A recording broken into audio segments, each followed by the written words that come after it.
On this episode, we talk about buyer's agents and lenders.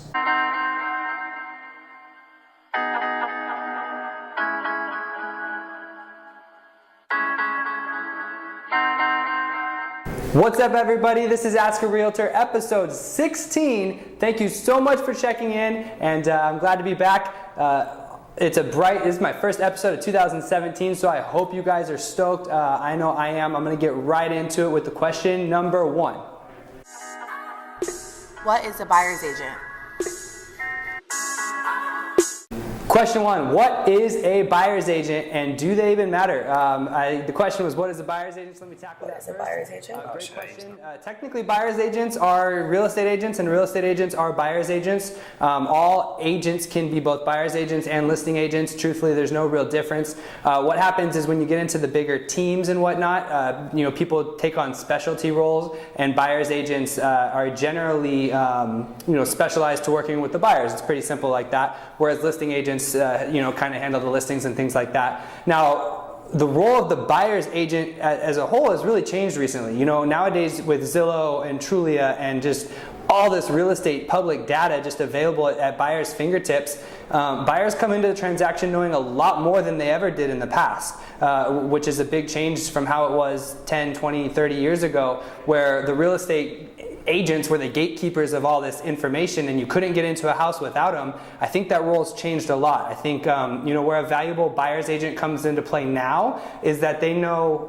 hyper local information about the area that you're looking to buy in. Here in downtown San Diego, for example, I took out a couple clients this morning and we looked at some units here at the Mark and at Alta, which are 2 high-rises here in the East Village.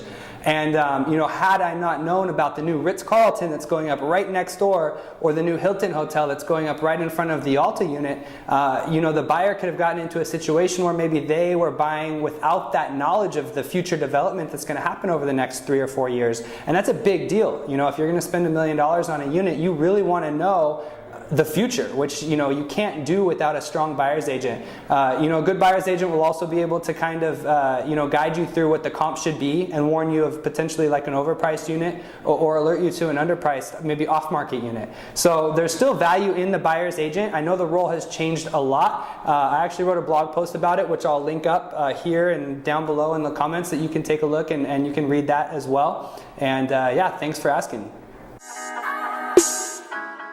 Do I have to use the real estate agent's lender? Question 2. Do you have to use the lender that the real estate agent suggested?